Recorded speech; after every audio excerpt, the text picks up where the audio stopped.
This episode is dedicated to Gabriel Spencer.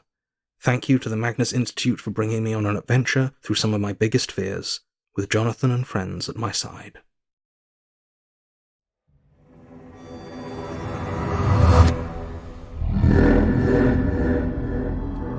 Rusty Quill presents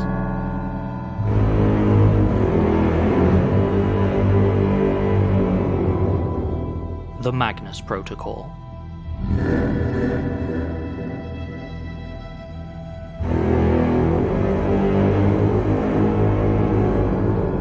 Episode 8, Running on Empty.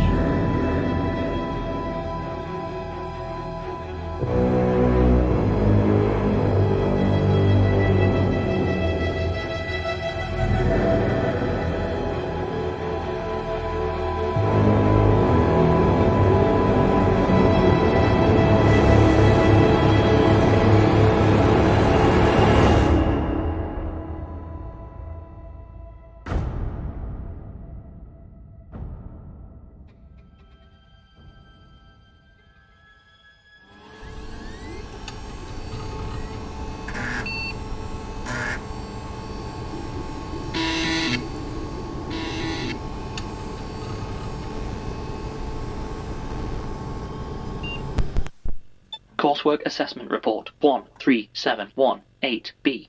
Reviewing Tutor Joseph Peterson. ARC Staff 12. Submitting Student Terence Stevens. ID ARC Stu 39609.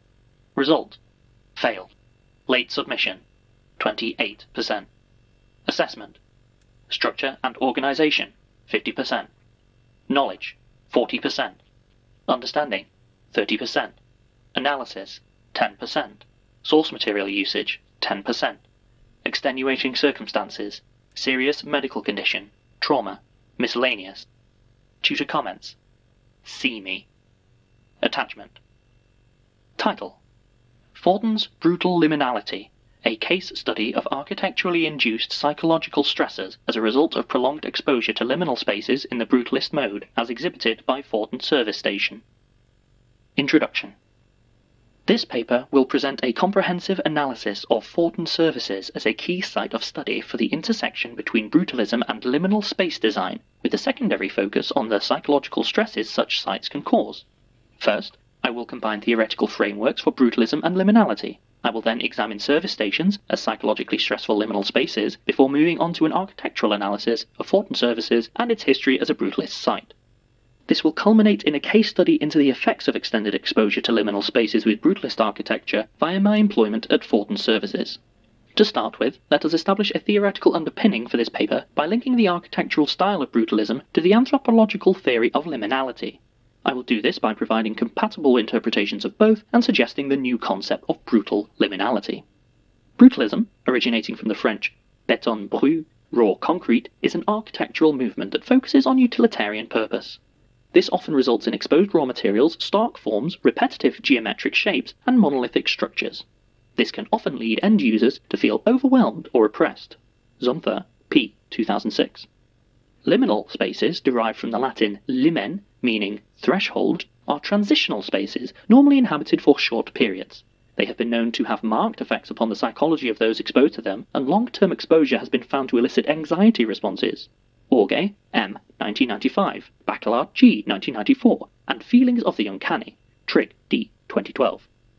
My hypothesis is that Fortin Services, as a site of intersection between these two psychologically significant elements, can be considered a site of what I have termed brutal liminalism, and this is why it has a profound effect upon those exposed to it in the long term, as testified by my own experiences.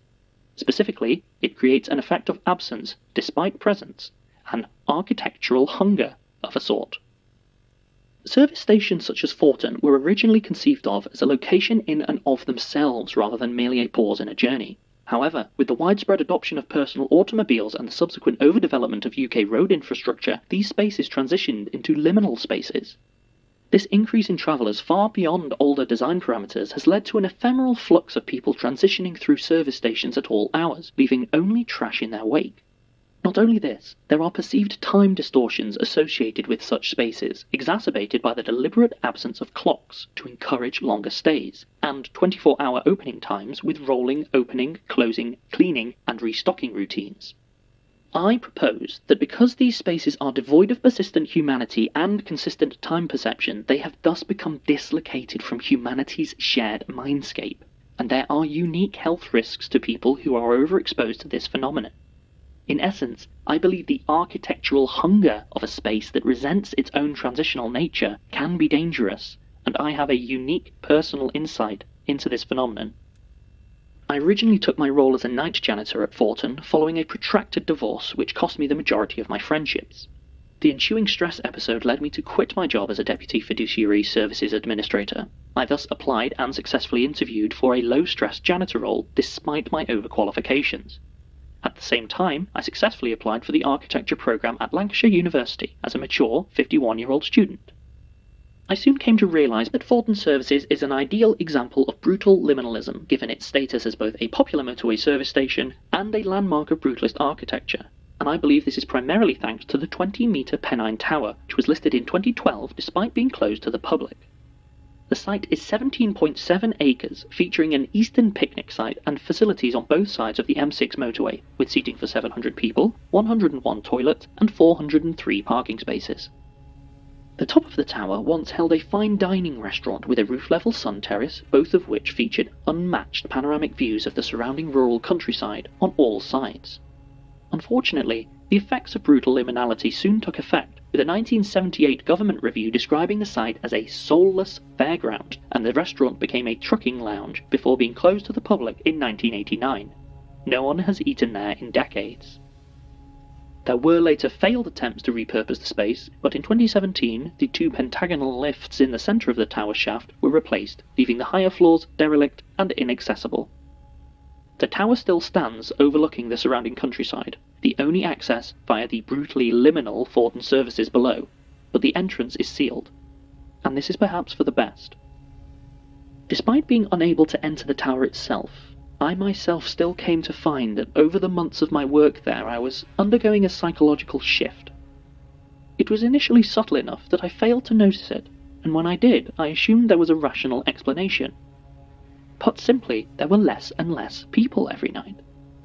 At first I assumed it was some seasonal change I hadn't accounted for, but every day it grew more pronounced until finally, one night, I realised that I had not seen a single person. This was obviously impossible, but it was verified by my log. See Fig 1. I racked my brains, trying to remember if I had caught even a glimpse, but no one. Intrigued, I stepped outside to check the car park. There wasn't a single car. But there was something else. As my eyes adjusted to the amber-lit expanse, I started to notice streaks of light lingering in the air. There was a nebulous haze across the entire car park, a melange of muted colours punctuated with more vivid reds, whites and yellows. But even more curiously, I realised it primarily hovered over the asphalt. The greenery and walkways were mostly clear. The effect was curiously familiar, but I couldn't quite place it. I have since been unable to determine if this effect was psychological, physiological, or atmospheric in nature, but I maintain that the phenomena was accompanied by a disquieting sense of absence, of hunger. I squinted again, trying to make out details in those long, waving, iridescent strips. I could trace denser routes through the chaos leading through the main doors to the facilities, and as I watched, a memory of my ex-wife's photography leapt unbidden to my mind. My favourite shot that she'd given me on our 7th anniversary. A study of traffic. That's when I realised why this all felt so familiar. Time-lapse. If I could have walked into that photo, this must be what it would have felt like. It would have been beautiful, if it weren't so unsettling. In retrospect, I was clearly having some kind of severe hallucinatory episode brought on by long-term exposure to the space. I knew I should probably just sit quietly and wait it out, but the glowing mist had already crept into the building itself, and my only instinct was to hide, to find somewhere, anywhere that I might be free of that overwhelming miasma sloshing back and forth within the foyer, threatening to wash me away with it. I retreated, away from the main entrance, away from the densest areas of the kaleidoscope in the hopes of finding somewhere less overwhelmingly saturated. And that was when I saw the woman. She was tall, young and thin, almost to the point of malnourishment, dressed similarly to a stewardess with a tightly fitting blue waistcoat buttoned over a sensible-looking grey skirt. She was beaming, holding open the door to the lift and inviting me inside. There was a small brass badge on her waistcoat, but instead of a name, it simply read, "You are here." I hesitated a moment, but before I could consider her strangeness, a particularly high tide of colour swept down the corridor towards me. I panicked, and before I realised what I was doing, I had darted inside the lift and slammed the closed door button. "Thank you," I croaked, my voice catching from disuse.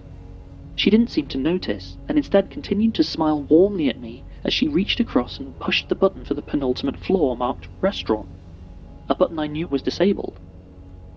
The lift started to climb. I stood, leaning against the doors, and tried to catch my breath as she began to speak. "Good evening," she exclaimed. "It's my pleasure to welcome you. You are here. Stay a while." I gabbled some indeterminate question, and her rictus grin stayed as wide as ever, but she said nothing. Then the doors to the lift opened with a ping, and I tumbled backwards onto the floor. "Stay a while," she called again before the lift doors closed, depositing me in the tower. I'd been shown the locked tower stairway on my first day by my predecessor Molly, and I knew there was nothing up there anymore apart from damp and broken furniture. At least, there shouldn't have been. Before me, though, was a restaurant, spotless and bright with retro 60s decor and the sweet smell of frying pork drifting towards me from the central kitchen. Chairs and tables lined the outside wall, each of which sported a large window which would have granted an impressive view of the landscape below, if they weren't all blacked out. This didn't seem to concern the diners, however, who were perfectly content eating whilst chatting amiably with one another. There was a moment of relief then, for as strange as the situation was, at least there were people. I was no longer trapped in that bizarre, solitary Aurora limbo downstairs. The feeling faded, though, when I heard what they were saying. Or rather, what they weren't saying. Looking around, the restaurant was near capacity, with only one free table, but when I tried to listen to any one conversation, it was just noise. A muffled murmur that sounded like speech but held no information. Their mouths were moving, but all I could make out was a meaningless garble, just the impression of speech, nothing more. Similarly, as I looked closer at the diners themselves, I noticed oddly repeating elements to them. 3 women were wearing the same blood-red heels, 2 men the same blue coats, and worse. There were even recurring features, iterating on different faces. The same green eyes on 2 women, identical moustaches on 3 men. These were as much an impression of people as the sound was an impression of speech. And they were all so horribly thin. A chef turned to me, the same smile on his face below a 4th version of a bushy moustache, an identical "You are here" name tag on his chest. He gestured from his place behind the counter to the only open table. "Good evening," he cried. "You are here. We hope you stay a while." I automatically stepped towards the table before I caught myself. At the same time, everybody in the room seemed to lean ever so slightly forward in anticipation. And that was when I noticed the breeze blowing in through the blacked-out windows. Only they weren't blacked out. They weren't even windows. They were gaping square holes, and beyond them was nothing at all. Any one of the diners could reach out if they had a mind to, and plunge their hand outwards into the dark, foreboding and utterly featureless void. There was nothing. Nothing above, nothing below, nothing at all. Nothing, save the tower and the restaurant. My whole body recoiled from that awful absence, and I retreated backwards towards the lift. That was when the gentle murmur of non-speech abruptly ceased, to be replaced with a complete and utter silence. Everyone was still smiling, but their repeating faces had frozen, staring straight at me. The chef spoke again, and though his tone hadn't changed, it was clear this was no longer a request. "Stay a while." The diners echoed his words, a gradual chorus disseminating about the room, overlapping and entwining, wrapping me up and dragging me back towards the table. "Stay a while." Their grip on me tightened, a dozen hands pushing and pulling me as one. Then a man with that same moustache leant down towards my leg, opened his mouth, and bit into me. Pain shot through my body, but my thrashing was in vain as one of the women buried her teeth in my shoulder, and I could feel hot blood flowing down my back, whilst at the same time the chef took off one of my fingers, the bone barely slowing his chiseled jaw. I screamed, but the sound withered, draining out the windows into nothing.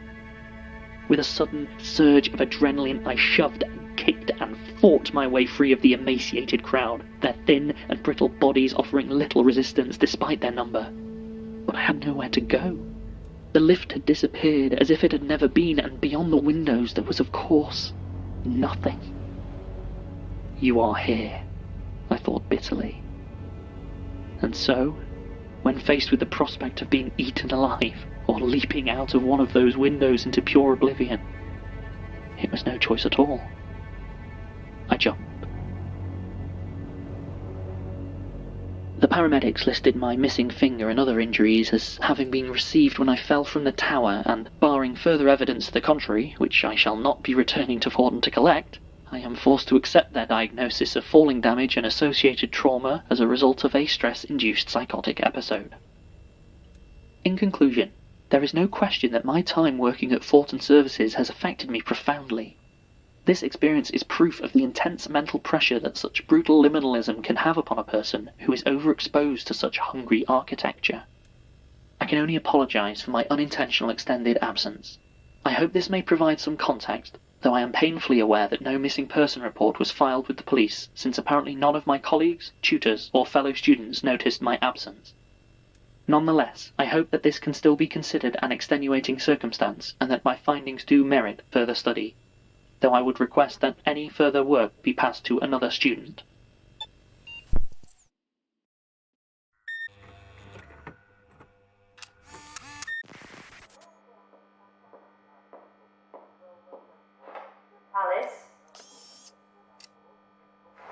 Alice?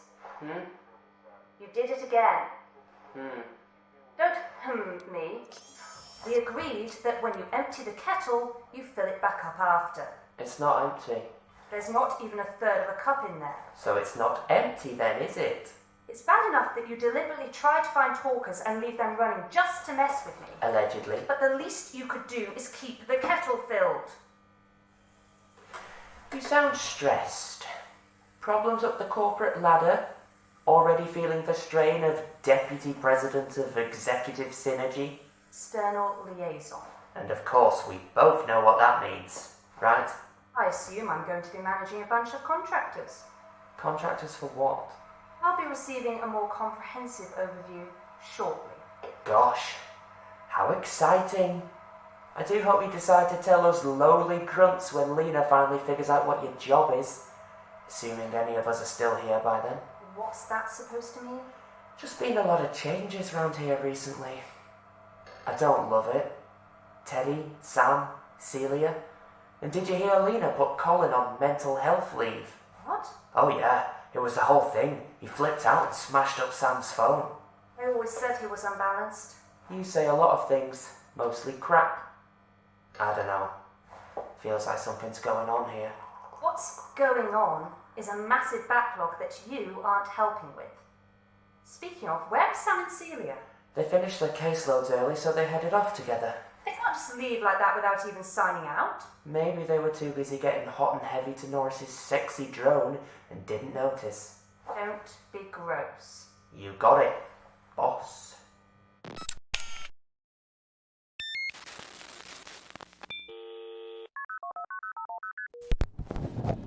Sorry for the mess. I wasn't expecting anyone. One empty mug hardly counts as mess. Oh, you're too kind.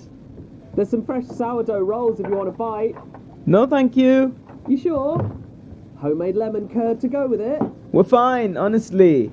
Tea? Coffee? Orange juice? You're very kind, but nothing for us, thank you. Well, if you're sure. So, where were we? I don't think I caught your names. Sam. Celia. Pleasure to meet you both. I'm Gerry. We know.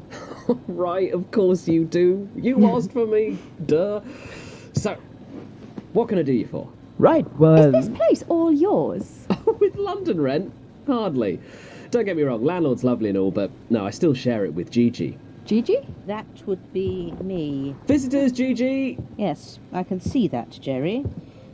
To what do we owe this early morning pleasure? Oh, yeah, sorry, we work nights, so... So? Well, we were wondering... Did you paint this? Excuse me? Oh, yes. I call it Camden Epiphany. Do you like it? It's lovely. Well, you can have it if you want. Oh, no, I couldn't. I think it's fine, honestly. I've got plenty more out back. You'd be doing us a favour, to be honest. Gigi's always saying they take up too much space, aren't you, Gigi? What exactly did you say was your business with my grandson? Sam? Right, of course. I was wondering if you knew anything about the Magnus Institute?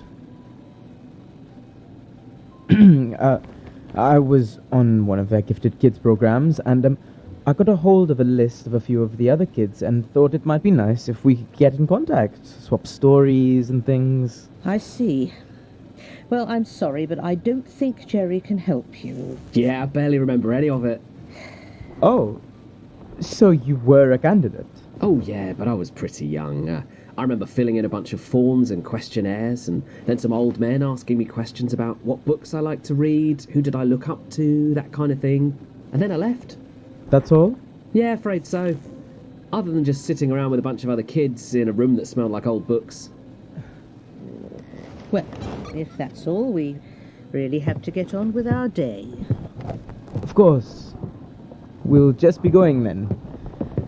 Oh, well. Oh, don't take it too much to heart. It's such a lovely morning. You're not wrong. Off you go, then. Nice to meet you both. Don't forget Camden Epiphany. Wouldn't dream of it. And come back soon. Always a pleasure to chat with old friends. I don't know they'll have much reason to, Gerry. Good luck hunting elsewhere. Thanks again for your time. Bye, Gerry. Bye, Celia. I like them. Of course you do.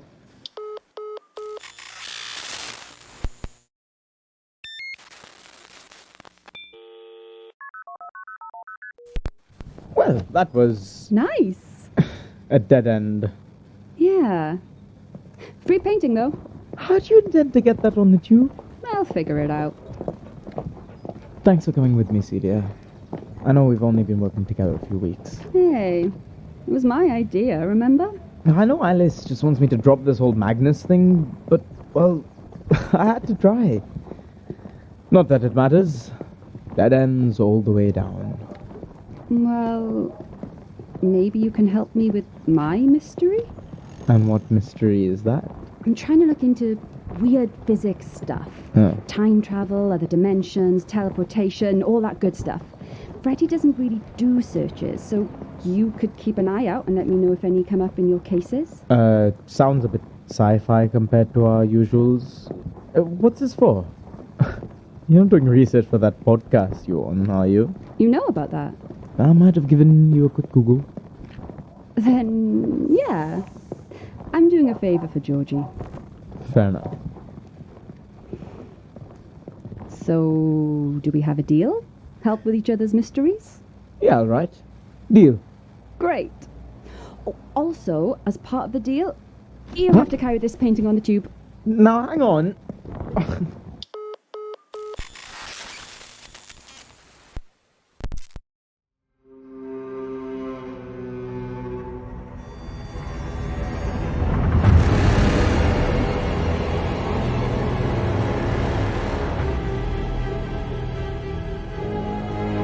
The Magnus Protocol is a podcast distributed by Rusty Quill and licensed under a Creative Commons Attribution Non-Commercial Share-alike 4.0 international license. The series is created by Jonathan Sims and Alexander J. Newall and directed by Alexander J. Newall. This episode was written by Alexander J. Newall and edited with additional materials by Jonathan Sims, with vocal edits by KeayLowri and Davies, soundscaping by Tessa Vroom, and mastering by Catherine Rinella, with music by Sam Jones. It featured Billy Hindle as Alice Dyer, Shahan Hamza as Samana Khalid, Anusha Battersby as Gwen Bouchard, Lowri Ann Davies as Celia Ripley, with additional voices from Alexander J. Newall. The Magnus Protocol is produced by April Sumner, with executive producers Alexander J. Newall, Dani McDonough, Linn C., and Samantha F. G. Hamilton, and associate producers Jordan L. Hawke, Taylor Michaels, Nicole Perlman, Cetius the Raven, and Megan Nice.